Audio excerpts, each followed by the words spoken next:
ఓం శుక్లాంబరధరం విష్ణుం శశివర్ణం చతుర్భుజం ప్రసన్నవదనం ధ్యాయే సర్వవిఘ్నోపశాంతయే అగజానన పద్మార్గం గజాననమాన్నిశం అనేకదంతం భక్తానాం ఏకదంతముపాస్మహే. ఓం శ్రీ మహాగణాధిపతియే నమః. ఓం శ్రీమాత్రే నమః. భగవద్బంధువులందరికీ మా నమస్సుమాంజలి.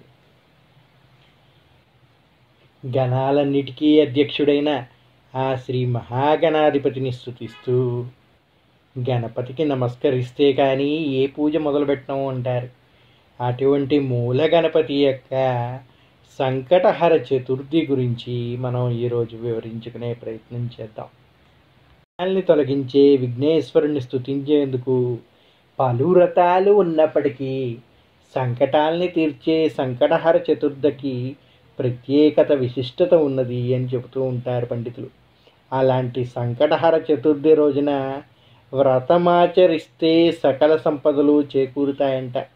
ఎటువంటి సంకటాల నుంచి మనం ఇంత ఇబ్బంది పడుతున్నామో వాటినన్నిటినీ తొలగించి సంకష్టాలన్నిటినీ తొలగించి విఘ్నేశ్వరుడు విఘ్నాలన్నిటినీ నివారించి మనకి చక్కని అనుగ్రహాన్ని కల్పిస్తాడు అని చెప్తూ ఉంటారు. సంకటహర చతుర్థి రోజున వ్రతమాచరిస్తే సకల సౌభాగ్యాల్ని ప్రసాదిస్తాడంట ఆ గణనాథుడు. పౌర్ణమికి వచ్చే 4వ రోజున సంకటహర చతుర్థి రోజున ఉపవాసం ఉంటే ఆయురారోగ్యాలు చేకూరుతాయి అని అందరి నమ్మిక. చూశారండి, ఏ విఘ్నాలైనా తొలగిపోవాలని, విఘ్న నివారణ కావాలని ఏ కార్యం మొదలుపెట్టినా ముందుగా విఘ్నేశ్వరుడినే ప్రార్థిస్తూ ఉంటాం. అటువంటి విఘ్నేశ్వరుడు మన సంకటాలన్నింటినీ దూరం చేయడానికి ప్రత్యేకంగా ఒక రోజుని చెప్పారండి. ఆ రోజే సంకటహర చతుర్దశి అంటారు. సంకటాలు అంటే మనకు వచ్చే బాధలు, ఇబ్బందులు, మనం ఏదన్నా ప్రయత్నం చేస్తూ ఉంటే దానికి కలిగే ఆటంకాలని సంకటం అంటారు. హర అంటే తొలగించేది. అటువంటి సంకటాలని తొలగించే రోజే సంకటహర చతుర్థి అంటారు. చతుర్థి అంటే చవితి 4వది అని చెప్తూ ఉంటారండి. మనకి ఉన్నటువంటి సంకటాలని తొలగించేది ఎవరయ్యా అంటే ఆ మహాగణాధిపతి. మరి ఆ చతుర్థి తిథి ఏమిటయ్యా అంటే ఆ రోజే స్వామివారు ఉద్భవించిన రోజు. అందువల్ల చవితి అంటే అది వినాయకుడికి ఎంతో ప్రీతికరమైన రోజు కనుక ఆ రోజు కలిగే విఘ్నాలన్నింటినీ కూడా తొలగించాలని ఆ స్వామివారినే వేరుకొని తదనుగుణంగా మనం సకల శుభాలని, అష్టైశ్వర్యాలని, ఆ దుఃఖాల సంకటాలన్నింటినీ దూరం చేసుకొని సౌభాగ్యాలని పొందే అదృష్టం పొందుతాము అని చెబుతూ ఉంటారు. సంకటహర చతుర్థి రోజున వ్రతమాచరించే వారందరికీ కూడా శుభీష్టాలు చేకూరుతాయని, శని దోషాలు లాంటి దోషాలు ఏమన్నా ఉంటే అవన్నీ తొలగిపోతాయని, సంకష్టహర చతుర్థి రోజున వ్రతమాచరిస్తే ఈతి బాధలు ఉండవని ఎంతోమంది పండితులు పురాణ గాథ అనుసారంగా చెప్పారు. అందుకే ప్రతి నెలలో వచ్చే సంకటహర చతుర్థి రోజున వినాయకుడికి అభిషేకం చేయించి ఆయనకి ఎంతో ప్రీతిపాత్రమైన గరికతో పూజించాలి. అలా గనక పూజిస్తే ఆయన మనం కోరిన కోరికలన్నీ నెరవేరుస్తాయి అంటారు. అలాగే స్వామివారికి ఏమిటి ఇష్టమండి? ఆయనకి పెద్ద పెద్ద నైవేద్యాలు ఏమీ చేయక్కర్లేదు. కుడుములు, ఉండ్రాళ్ళు పెడితే చాలు ఎంతో సంతోషంగా మనల్ని అనుగ్రహిస్తాడు అని చెప్తూ ఉంటారు. అటువంటి వినాయకుడిని చక్కగా ప్రతిష్ఠించుకొని ఈ వ్రతం ఆచరించి పునీతులు అవుతూ ఉంటారు జనాలు ఎంతోమంది. సంకష్టహర చవితి వ్రతాన్ని 3, 5, 9, 11, 21 నెలల పాటు ఆచరించాలి అంటారు. ఎన్నిసార్లు ఆచరించాలండి ఇదంటే 3 సార్లు కానీ, 5 సార్లు కానీ, 9 సార్లు కానీ, లేదా 11 సార్లు కానీ, 21 సార్లు కానీ మనం అనుకున్న దాని ప్రకారంగా ఈ వ్రతాన్ని ఆచరించవచ్చంట. ఈ వ్రతాన్ని బహుళ చవితి నాడు ప్రారంభించాలంట. అంటే కృష్ణపక్షంలో వచ్చే చవితి రోజు ప్రారంభించాలంట. వ్రతాచరణ రోజున ప్రాతకాలమే స్నానమాచరించి గణపతిని పూజించాలి. ఆ రోజున సంకటనాశన గణేశ స్తోత్రం, సంకటహర చతుర్థి వ్రత కథ చదవాలంట. ఓ పసుపు వస్త్రంలో గుప్పుడు బియ్యం వేసి 2 ఒక్కలు, తమలపాకులు, 2 ఖర్జూరాలు దక్షిణ పెట్టి సంకల్పం చేసుకొని దాన్ని ఒక మూట కట్టాలంట. దాన్ని గణపతి ముందుంచి ధూపం వెలిగించి కొబ్బరికాయ నైవేద్యం పెట్టి నివేదించాలి అని చెప్తారు. సాయంత్రం పూట ఆ బియ్యంతో ఏదైతే మనం మూటలో కట్టామో ఆ బియ్యంతో పొంగలి తయారు చేసుకొని స్వామివారికి ప్రసాదం సమర్పించి తీసుకోవాలి అని చెప్తారు. ఇలా చేస్తే మన యొక్క కోరికలన్నీ నెరవేరుతాయని ఒక విశ్వాసం. చెప్పుకున్నాం కదండి, స్వామివారికి ఎంతో ఇష్టమైన ఉండ్రాళ్ళు శనగలు నైవేద్యంగా సమర్పిస్తే ఈతి బాధలు ఆర్థిక ఇబ్బందులు అన్నీ తొలగిపోయి మంచి సుభిక్షంగా ఉంటుంది అని చెప్తూ ఉంటారు. స్వామివారి వ్రతం ఆచరించాలంటే ఖర్చుతో కూడుకున్న పనేం కాదండి, చాలా సులభంగా ఎవరైనా ఆచరించవచ్చు. దీనికి మీరు ఎంతో ఖర్చు పెట్టి ఎంతో ఆడంబరంగా చేయాల్సిన అవసరం లేదు. మీ కుటుంబం వరకు ఇంట్లో కూర్చొని కూడా చేసుకోవచ్చు. ఈ విధంగా చెప్పిన పద్ధతి ప్రకారం చేసుకొని ఏముందండి, బియ్యపు పిండి తీసుకొని 4 ఉండ్రాళ్ళు నైవేద్యంగా పెడితే చాలు, ఎంతో సంతుష్టుడవుతాడంట మహాగణపతి. కొద్దిగా శనగలు నానబెట్టి నైవేద్యంగా పెడితే చాలంట. ఇంతకంటే ఆయనకి ఏమీ అవసరం లేదు అంటారు. ఆడంబరాలకు పోయి ఒక 10 మందిని పిలిచి వాళ్ళకు భోజనాలు పెట్టి ఒక పెద్ద పార్టీలాగా సెలబ్రేట్ చేయాల్సిన అవసరం లేదండి. సంకటాలని తొలగించవయ్యా, మాకు నీ అనుగ్రహాన్ని ప్రసాదించవయ్యా అని స్వామివారిని ప్రార్థిస్తూ ఈ చిన్న పద్ధతిలో చేస్తే చాలు, ఎంతో సంతుష్టుడవుతాడంట. వినాయకుడు ఎట్లాంటి వాడయ్యా అంటే అల్ప సంతోషం అంట, ఆయనకి ఎక్కువగా ఆశపడడంట. తండ్రి ఎలాగైతే శంకరుడు పుట్టికనే ఏ భక్తుడు ఏది కోరుకున్నా ఇచ్చేయాలని ఇష్టపడతాడో గణపతి కూడా అలాగేనంట. ఆయన్ని ప్రార్థిస్తే చాలు ఎంతో సంతుష్టుడై మనకి వరాలను అందిస్తాడు అని చెబుతూ ఉంటారు. ఆ తండ్రి కొడుకే కదండి, ఆ బోలాశంకరుడు కొడుకే కదండి మహాగణాధిపతి. అందుకే మనకి ఎన్ని సంకటాలున్నా అవన్నీ తొలగించాలంటే ఆ మహాగణపతినే ప్రార్థించాలి. ఎందుకంటే గణాలన్నిటికీ అధ్యక్షుడు ఆయనే. ఈ సంకటాలన్నిటినీ తొలగించగలిగేది ఆయనే కనుక ఆయన్ని వేడుకుంటే సమస్త సంకటాలన్నీ తొలగిపోతాయి అని చెప్తూ ఉంటారు. సంకటహర చతుర్థి గురించి పురాణాల్లో ఒక వ్రత కథ చెప్పారండి. దాన్ని మనం ఈ సంకటహర చతుర్థి రోజు తప్పక వినాలి అంటారు. మరి ఆ కథ గురించి మనం ఇప్పుడు వివరించుకుందాం. ఒకనాడు మహర్షులు కుమారస్వామిని అర్చించి ఆయన ప్రసన్నుడయ్యాక ఇలా కోరారంట. స్వామి, కలియుగంలో జనులు పాపకార్యాలు చేసి తత్ఫలితంగా రుణబాధలు, సంతానలేమి, గృహవసతి లేకపోవుట, దీర్ఘవ్యాధులు, విద్యాభ్యాసం సరిగా సాగకుండుట, కావాల్సినంత ధనం లేకుండుట, శత్రుపీడ పనులు, ఆటంకాలు, అభివృద్ధులు లేకపోవుట, పాడి పంటలు సరిగ్గా పండకపోవుట, వివాహం కావకపోవుట, దాంపత్య మధ్య సయోధ్య లేకపోవుట, చేయని తప్పుకు రాజదండన అనుభవించుట మొదలైన ఎన్నో కష్టాలు అనుభవిస్తున్నారు. ఆ మానసిక క్షోభ తీరి కష్టములు తీర్చే వ్రతం ఏదైనా ఉంటే సెలవేయండి అని ఆ స్కందుడిని అడిగారంట. అప్పుడు కుమారస్వామి ప్రసన్నుడై వ్రతాల్లోకెల్లా అత్యంత శక్తివంతమైన సంకటహర చతుర్థి వ్రతాన్ని మీకు ఉపదేశిస్తాను అని చెప్పాడంట. అలాగా కుమారస్వామి చేతనే స్వయంగా చెప్పబడినటువంటి రథంగా, ఆయన ఉపదేశించినటువంటి రథంగా ఈ సంకటహర చతుర్థి రథం గురించి పురాణాల్లో చెప్పి ఉన్నదండి.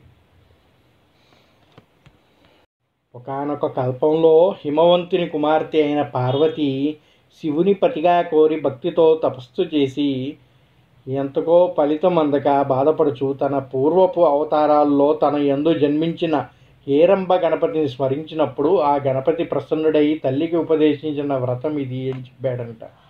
ఆ వ్రతాన్ని ఆచరించే ఉమాదేవి పరమేశ్వరుని పతిగా పొందినది అని చెబుతూ ఉంటారు. ఇప్పుడు ఆ వ్రత విధానం చెప్తాను వినండి అన్నాడంట కుమారస్వామి. పార్వతీదేవి ఉమాదేవిగా శివుణ్ణి తిరిగి భర్తగా పొందటానికి శివుడికై ఎంతో ఘోరమైన తపస్సు చేసిందంట. ఆవిడ ఎంతగా ప్రయత్నించినప్పటికీ ఆ శివుడు ఆవిడపై కరుణ చూపక ఆవిడ ముందు ప్రసన్నం కాలేదంట. ఆ పరిస్థితిలో ఆవిడ ఆలోచించి తన పుత్రుడైన మహాగణపతిని ప్రార్థించిందంట. ఎప్పుడైతే తల్లి ఆయన్ని స్మరించిందో ఆ గణపతి ప్రసన్నుడై తల్లికి ఉపదేశించిన వ్రతం ఇది అని చెబుతూ ఉంటారమ్మా. ఈ వ్రతాన్ని కన్నా ఆచరిస్తే ఆయన సంతుష్టుడై నీ ముందుకు వస్తాడమ్మా అని చెప్పాడంట. అది ఏమిటనేది కుమారస్వామి మహర్షులకి ఈ విధంగా వివరిస్తున్నాడు. ఈ వ్రతాన్ని ఏ మాసంలోనైనా బహుళ చతుర్థి నాడు ప్రారంభించాలి. వాటిలోని మంగళవారంతో కూడిన కృష్ణ చతుర్థి మరింత ముఖ్యం. దానినే అంగారక చతుర్థి లేదా భౌమ చతుర్థి అని పిలుస్తారు. చంద్రోదయ వేళనక కృష్ణ చతుర్థి తిథి ఉన్న రోజు చూసుకొని ఆ రోజు సూర్యోదయానికి ముందే నిద్ర మేలుకొని కాలకృత్యాలన్నీ తీర్చుకొని నల్లటి నువ్వులతో కూడిన నీటితో స్నానం చేసి సంధ్యావదనం మొదలైన నిత్య నైమిత్తికాలు ఆచరించి సంకటహర చతుర్థి వ్రతం చేస్తామని మొక్కుకొని ఎరుపు రవికలో బట్టని గణపతి ముందుంచి దానిలో ఒక చిటికెడు పసుపు కుంకుమ వేసి 3 దోసెళ్ల బియ్యం అందులో పోసి ఎండు ఖర్జూరాలు 2 ఒక్కలు దక్షిణతో కూడిన తాంబూలంతో అందులో ఉంచాలి అని చెబుతారు. మనస్సులో ఉన్న కోరికని స్వామికి తెలిపి ముడుపు మూట కట్టాలి. దానిని స్వామి గణపతికి 21 సార్లు ప్రదక్షిణ చేయాలి. ఉదయమంతా ఆహారం తీసుకోకుండా కేవలం పాలు పళ్ళు మాత్రమే స్వీకరించాలి. ఆ పూటంతా మౌనంగా ఉండాలి. మనసులో గణపతి నామస్మరణ చేస్తూ ఉండాలి అని చెప్పాడంట కుమారస్వామి. సూర్యాస్తమైన తర్వాత తలస్నానం చేసి దీపం వెలిగించి సంకష్టహర చతుర్థి వ్రతాన్ని ఆచరించాలి అని చెప్తారు. ముడుపు కట్టిన బియ్యం ఉపయోగిస్తూ తీపి పొంగలి కుడుములతో చేసి స్వామికి నివేదించాలంట. వ్రతం అర్ఘ్యాలు అయిన పిదప అతిథుల్ని గణేశ స్వరూపంగా భావించి ప్రసాదం కానీ భోజనం కానీ పెట్టాలి. ఆ ముందు రోజు ఆ రోజు బ్రహ్మచర్యాన్ని పాటించి దైవనామస్మరణతో లౌకిక విశేషాల మీదకు మనస్సు పోకుండా చూసుకోవాలి. ఇలా ఈ వ్రతాన్ని చేస్తే కోరికలు శీఘ్రముగా నెరవేరుతాయి. 12 సార్లు చేస్తే ఈ వ్రతానికి వ్రతసిద్ధి కలుగుతుంది అని, మరునాడి గణపతి హోమం చేయగలిగితే మరింత శ్రేష్టమని కుమారస్వామి చెప్పాడంట. ఈ సంకటహర చతుర్థి గురించి చెప్పుకోవాలంటే పురాణ గాథ ఒకటి ఉన్నదండి. ఒకనాడు ఆకాశమండలంలో పయనిస్తున్న నారద మహర్షికి కుంభీపాక నరకం కనిపించిందంట. లోపల ఎవరున్నారా అని చూశాడంట. అక్కడ భృషుండి మహర్షి తల్లిదండ్రులు అతడి పూర్వాశ్రమంలో ఉన్న భార్య కుమార్తె కనిపించారంట. వాళ్ళంతా నరకయాతన అనుభవిస్తున్నారంట. వారి బాధలు చూసి చెలించిపోయిన నారదుడు వెంటనే భూలోకానికి వచ్చి అక్కడ తపస్సు చేసుకుంటున్న మహర్షి వద్దకు వెళ్ళి, ఓ మహర్షి, నీ పూర్వాశ్రమంలో భార్య కూతురు నీ తల్లిదండ్రులు కుంభీపాక నరకంలో దారుణ బాధలకు గురవుతున్నారు. అదేమీ పట్టనట్టుగా నీవిలా తపస్సు చేసుకోవడం ధర్మం కాదయ్యా. వారి బాధలు పోయే సద్గతులు కలగడానికి తగిన పరిహారం చెయ్యి అని చెప్పి వెళ్ళిపోయాడంట నారదుడు. నారదుడు మాటలు విన్న భృషుండు ఎంతో ఆవేదన కలిగింది. తన పూర్వాశ్రమ జీవితం గుర్తుకొచ్చింది. వారి సహకారం వల్లే తాను ఈనాడు తపస్సునయ్యాను. ఎలాగైనా వారి బాధలను రూపుమాపాలని సంకల్పించాడంట. తన ఇష్టదైవమైన గణపతిని ధ్యానించాడంట. పవిత్రమైన జలాన్ని చేత్తో తీసుకొని గణతంలో సంకష్టహర గణపతి వ్రతం చేయటం ద్వారా తమకు లభించిన పుణ్యఫలాన్ని తన వారికి దారపోయాలని అనుకొని, ఓ గణనాథ, నేను కనుక దివ్య చతుర్థి వ్రతాన్ని భక్తి శ్రద్ధలతో చేసి ఉంటే నా పితరులు వారితో పాటు నా భార్య కుమార్తె నరకంలో బాధల నుండి విముక్తి పొందుదురుగాక అని నీళ్లు విడిచిపెట్టాడంట. గజాననుడు అనుగ్రహంతో ఆయన చేసిన వ్రతాల్లో ఒక పర్యాయం చేసిన వ్రత ఫలితం వల్లనే ఆయన పితరులు భార్య కుమార్తె అందరూ దేవతా శరీరాల్ని ధరించి దివ్య విమానం ఎక్కి గణేశ లోకానికి చేరుకున్నారు అని చెబుతూ ఉంటారు. ఇక ప్రతి మాసం ఆ వ్రతం చేయటం వల్ల ఎంతో ఫలితం వస్తుంది అని చెప్పారు. చూశారండి, ఈ భృషుండి మహర్షి తాను చేసిన వ్రత ఫలితంలో ఒక మారు చేసిన వ్రత ఫలితం చేతనే ఇంతమందికి విముక్తి లభించిందంటే ఇక నిత్యం చేసే వ్రతం యొక్క ఫలితం ఎంతగా ఉంటుందో ఆలోచించండి. మరొక కథలో ఒక వేశ్య వృత్తాంతం ఉన్నది. అది కూడా వివరించుకుందాం. ఒకానొక నాడు ఇంద్రుడు తన విమానంలో ఇంద్రలోకానికి వెళుతుండగా అనేక పాపములు చేసిన ఒకానొక వ్యక్తి ఆకాశంలో పయనించే ఆ విమానంపై దృష్టి సారించాడంట. అంతే కదండి, నరుడు కాళ్ళకి నల్లరాయినా పగిలిపోతుంది అంటారు. అంతే కదా, వారి దృష్టి అంత ఘోరంగా ఉంటుందంట. అందులో అతను పరమపాతాత్ముడు, అన్ని పాపాలు చేసినటువంటి పాపాత్ముడు. ఆయన దృష్టి ఎప్పుడైతే ఈ ఇంద్రుడు పయనిస్తున్న విమానంపై పడిందో అది హఠాత్తుగా ఆగిపోయిందంట. అతని దృష్టి సోకగానే ఆ విమానం చటుక్కన భూమిపై అర్ధాంతరంగా ఆగిపోవడం జరిగిందంట. ఆ ఇంద్ర విమానం అద్భుతమైన వెలుగుకి ఆశ్చర్యచకితుడైన ఆ దేశపు రాజు సురసేనుడు గబగబా బయటికి వచ్చి ఆ అద్భుతాన్ని ఆశ్చర్యగా చిందుతూ తిలకించసాగాడంట. ఇంద్రుడిని చూసి ఎంతో సంతోషానికి లోనైన మహారాజు ఆనందంతో నమస్కరించి అక్కడ విమానం ఎందుకు ఆపినారో కారణం అడిగాడంట. అప్పుడు ఇంద్రుడు, ఓ రాజా, మీ రాజ్యంలో పాపాలు అధికం చేసిన వ్యక్తి ఎవరిదో దృష్టి సోకి విమానం మార్గమధ్యంలోనే అర్ధాంతరంగా ఆగిందయ్యా అని చెప్పాడంట. అప్పుడు ఆ రాజా, అయ్యా, మరి మళ్ళీ ఆగిపోయిన విమానం ఎలా బయలుదేరుతుంది అని అడిగాడంట వినయంగా. అప్పుడు ఇంద్రుడు, ఇవాళ పంచమి, నిన్న చతుర్థి, నిన్నటి రోజున సాయంత్రం వరకు ఎవరైతే ఉపవాసం చేసి సంకటహర గణేష వ్రతం చేశారో వారి పుణ్యఫలాన్ని నాకు ఇస్తే నా విమానం తిరిగి బయలుదేరుతుంది అని చెప్పాడంట ఇంద్రుడు. అప్పుడు ఆ మహారాజు సైనికులతో కలిసి రాజ్యం అంతా అన్వేషిస్తూ ఒక్కరికైనా నిన్నటి రోజున ఉపవాసం చేసి వ్రతం చేసిన వారు కనపడకపోదురా అని తిరిగాడంట. కానీ దురదృష్టవశాత్తు అలా ఎవ్వరూ దొరకలేదంట. అదే సమయంలో ఒక గణేష దూత వచ్చి మరణించిన ఒక వేశ్య మృతదేహాన్ని తీసుకెళ్లటం కనపడిందంట. సైనికులు వెంటనే ఎన్నో పాపాలు చేసి ఎన్నో జీవితాలు కూల్చిన ఆమెను ఎందుకు గణేష లోకానికి తీసుకువెళ్తున్నారు అని ప్రశ్నించారంట. దానికి ఆ దూత, ఈమె నిన్నంతా ఉపవాసం ఉంది, తెలియకుండానే ఈమె తినలేదు, చంద్రోదయం అయిన తర్వాత గణపతికి నమస్కరించింది, ఆ విధంగా ఆమెకు తెలియకుండానే సంకటహర చతుర్థి వ్రతం చేసింది, ఈరోజు మరణించింది అని చెప్పారంట. తెలిసి చేసినా తెలియక చేసినా ఈ వ్రతం ఎంతో ఉన్నత స్థితి చేరుస్తుంది. ఎవరైనా తమ జీవితకాలంలో ఒక్కసారైనా ఈ వ్రతం చేస్తే వారికి స్వనంద లోకానికి చేరుకోవడానికి మరణాంతరం తథ్యం అని చెప్పారంట. అప్పుడు సైనికులు ఆ స్త్రీ పుణ్యఫలాన్ని తమకిమ్మని గణేశుని దూతని అడిగారంట. ఎంతో బ్రతిమారారంట. అలా చేస్తే విమానం తిరిగి బయలుదేరుతుంది, ఆ ఇంద్రుడు ఇక్కడి నుంచి బయలుదేరగలుగుతాడు అని చెప్పారంట.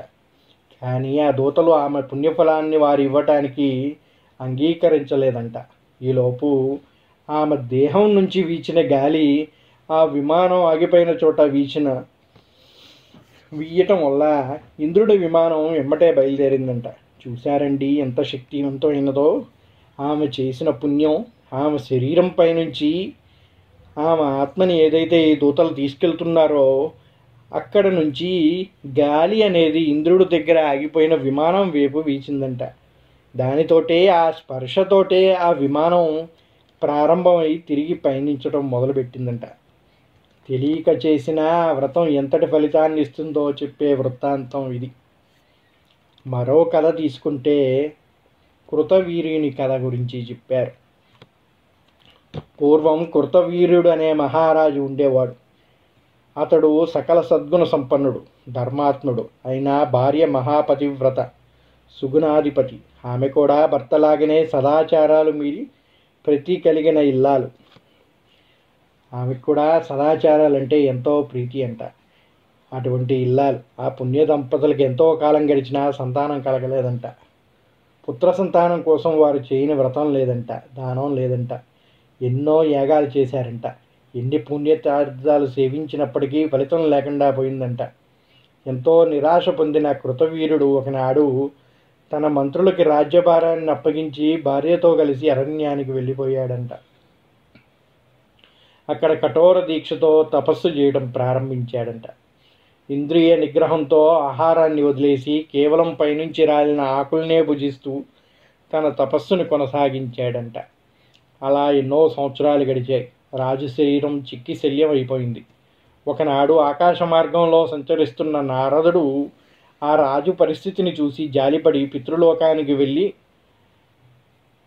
కృతవీరుడు తండ్రిని కలిశాడంట. పుత్ర సంతానం కోసం అతడి కొడుకు పడుతున్న బాధల్ని చెప్పాడంట. నారదుడు ద్వారా తన కుమారుడు సంతానలేమితో బాధపడుతున్నాడని తెలుసుకున్న కృతవీరుడు తండ్రి సరాసరి బ్రహ్మలోకానికి వెళ్ళి చతుర్ముఖుడికి నమస్కరించి, ప్రభు, నా కుమారుడు సకల సద్గుణవంతుడు, దానశీలి, ధర్మప్రభు, ఎన్నో యజ్ఞాల్ని వ్రతాల్ని చేసినవాడు, ప్రజల్ని కన్నబిడ్డల్లా చూసుకునే కరుణామయుడు. అలాంటి నా కుమారుడికి పుత్ర సంతానం కలగబోవడానికి కారణం ఏమిటి? అతడు ఏం పాపం చేశాడు? ఏం చేస్తే నా పుత్రుడు పాపం తొలగిపోయి అతడికి సంతానానికి ప్రాప్తి కలుగుతుంది? దయచేసి చెప్పండి అని దీర్ఘంగా ప్రార్థించాడంట. బ్రహ్మదేవుడు కృతవీర్యుడు తండ్రితో ఇలా చెప్పాడంట. నీ కుమారుడు పూర్వజన్మలో సాముడు అనే పేరు గలవాడు, పరమ దుర్మార్గుడు. ఒకనాడు అతను ధనకాంక్షతో దారికాసి బ్రహ్మవేత్తలు, సాత్వికులు అయిన 12 మంది బ్రాహ్మణులు చంపి వారి దగ్గరున్న సంపదని, ఆహారాన్ని దోచుకున్నాడు. ఆ రోజంతా సమయం దొరకక ఏమీ తినలేదు. దోచిన ధనంతో సాయంత్రానికి ఇంటికి చేరుకున్నాడు. ఆ రోజు మాఘ బహుళ చతుర్థి. చంద్రుడు ఉదయించే సమయానికి ఇంటికొచ్చిన సాముడు తన కుమారుణ్ణి గణేశ అని పేరు పెట్టి పిలిచాడు. దోచుకొచ్చిన ప్రసాదాన్ని తన కొడుకుతో కలిసి తిన్నాడు. కొన్నాళ్ళకి సాముడు మరణించాడు. పరమపాపి అయినప్పటికీ మాఘ కృష్ణపక్షి చవితి నాడు ఏమీ తినకపోవడం వల్ల సంధ్యా సమయంలో ఇంటికొచ్చి కొడుకుని గణేశ అని పలుమార్లు పిలవడంతో కొడుకుతో కలిసి గణేశుడు ప్రసాదాన్ని తినడం వల్ల అతడికి అమితమైన పుణ్యఫలం లభించింది. కొంతకాలం గడిచాక భూలోకంలో కృతవీరుడు అనే పేరుతో నీ పుత్రుడిగా జనించాడు అని చెప్పాడంట. ప్రస్తుతం అతడు ఎన్ని పుణ్యకార్యాలు చేసినప్పటికీ గత జన్మంలో మంచివారిని వేధించిన పాపం వల్ల ఈ జన్మలో సంతాన భాగ్యానికి నోచుకోలేదు అని చెప్పాడంట బ్రహ్మదేవుడు. అతడు చేసిన పాపం అంతా నశిస్తేనే అతనికి తిరిగి సంతానం కలుగుతుంది అని చెప్పాడంట. ఆ మాటలు విన్న కృతవీరుడు తండ్రి ఎంతో బాధపడుతూ, పితామహ, నా కుమారుడు చేసిన బ్రహ్మహత్యా పాపం క్షమించరానిది. అయితే దాన్ని పోగొట్టుకునే మార్గం ఏదైనా ఉందా సూచించండి అని అడిగాడంట. అప్పుడు బ్రహ్మ, నీ కుమారుడు అత్యంత మహిమాన్వితమైన కోరిన కోరికలు తీర్చేది అయిన శ్రీ గణేశ సంకటహర చతుర్థి వ్రతాన్ని చేస్తే అతడు చేసిన పాపాలన్నీ నశిస్తాయి అని వ్రత విధానాన్ని చెప్పాడంట. అప్పుడు కృతవీరుని తండ్రి నారదుని ద్వారా ఈ విషయాన్ని తన కుమారుడికి చేరివేస్తే ఆ వ్రతాన్ని చేసి కృతవీరుడు సంతానవతుడయ్యాడని, కరుడుగట్టిన ప్రారబ్ధాన్ని సైతం కర్పూరంలా కరిగించే మహామహిమాన్వితమైన వ్రతం ఇది అని చెప్పారు. ఈ సంకటహర చతుర్థి వ్రత కథ నిగూఢమైన ఆధ్యాత్మిక రహస్యాలతో పాటు సంకష్ట చవితి ఫలితాన్ని తెలియజేస్తూ ఉంది. వినాయక భక్తులందరూ కూడా ఈరోజు ఈ వ్రతం వినటం వల్లనే వాళ్ళ యొక్క పాపాలన్నీ దూరం అవుతాయి అని చెప్తారు. వాళ్ళకి వ్యాపార అభివృద్ధి జరిగి అందరికన్నా ఉన్నత స్థితిలో ఉంటారని, నరదృష్టి పడినా ఎట్టి పరిస్థితుల్లోనూ పతనం అవ్వరని దీని భావం. ఓం నమో మహాగణేశాయ నమః. సంకటహర చతుర్థి అనేది ప్రతి నెలలో వస్తుంది అని చెప్పుకున్నాం కదండి. ఏ నెలలో స్వామివారిని ఏ విధమైన గణపతిగా పూజించాలి, ఏ విధమైన పీఠం వేయాలి అనే దానికి కూడా ఒక విధానం ఉంది అని చెప్తున్నాయి పురాణాలు. అవి ఏమిటో ఒకసారి చూసుకుందాం. చైత్రమాసంలో వచ్చే సంకటహర చతుర్థి నాడు వికట మహాగణపతిగా పూజించాలంట గణపతిని. ఆ రోజు వినాయక పీఠం ఏర్పాటు చేయాలంట. అదే వైశాఖ మాసంలో వచ్చే సంకటహర చతుర్థి రోజు చనక్రరాజ ఏకదంత గణపతిగా పూజించాలంట. ఆ రోజు శ్రీచక్ర పీఠం వేయాలంట స్వామివారికి. జ్యేష్ఠ మాసంలో కృష్ణపింగళ మహాగణపతిగా పూజించాలంట. శ్రీశక్తి గణపతి పీఠం వేయాలంట ఆ రోజు. ఆషాఢ మాసంలో గజానన గణపతిగా కొలవాలి స్వామివారిని. ఆ రోజు విష్ణుపీఠంపై స్వామివారిని అలంకరించాలి. శ్రావణ మాసంలో హేరంబ మహాగణపతిగా గణపతి పీఠంపై అలంకరించాలి. భాద్రపద మాసంలో విఘ్నరాజ మహాగణపతిగా కొలుస్తూ విఘ్నేశ్వర పీఠం ఏర్పాటు చేయాలి. ఆశ్వేజ మాసంలో వక్రతుండ మహాగణపతిగా భువనేశ్వరి పీఠంపై ఏర్పాటు చేయాలి అని చెప్తారు. కార్తీక మాసంలో గణదీప మహాగణపతిగా శివపీఠంపై ఆరాధించాలంట. మార్గశిర మాసంలో అకురాత మహాగణపతిగా దుర్గాపీఠంపై ఆరాధించాలంట. ఇక పుష్యమాసంలో లంబోదర మహాగణపతిగా సౌరపీఠంపై స్వామివారిని ఆరాధించాలి.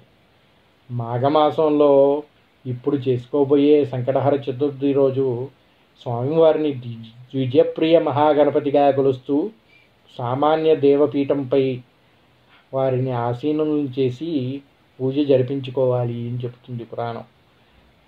వచ్చే మాసంలో పాల్గొన మాసంలో బాలచంద్ర మహాగణపతిగా ఆగమ పీఠంపై ఏర్పాటు చేయాలంట. అధిక మాసాలేమన్నా వస్తే అప్పుడు విభవన పాలక మహాగణపతిగా స్వామివారిని పూజించాలని, దూర్వ బిల్వ పత్ర పీఠాన్ని ఏర్పాటు చేయాలి అని చెబుతారు. ఈ విధంగా ఒక్కొక్క నెలకి ఒక్కొక్క విధంగా స్వామివారిని కొలిస్తే సకల శుభాలు లభిస్తాయి అని చెప్పి కుమారస్వామి వివరించినట్టుగా చెబుతారు స్కంద పురాణంలో. అందరూ కూడా ఆ మహాగణపతిని ప్రార్థించి నిర్విఘ్నంగా తన కార్యాలన్నింటినీ సిద్ధింపజేసుకొని సకల సంకటాలని తొలగించే ఆ సంకటహర గణపతి యొక్క అనుగ్రహాన్ని పొందాలని ప్రార్థిస్తూ స్వస్తి. సర్వే జనా సుఖినో భవంతు.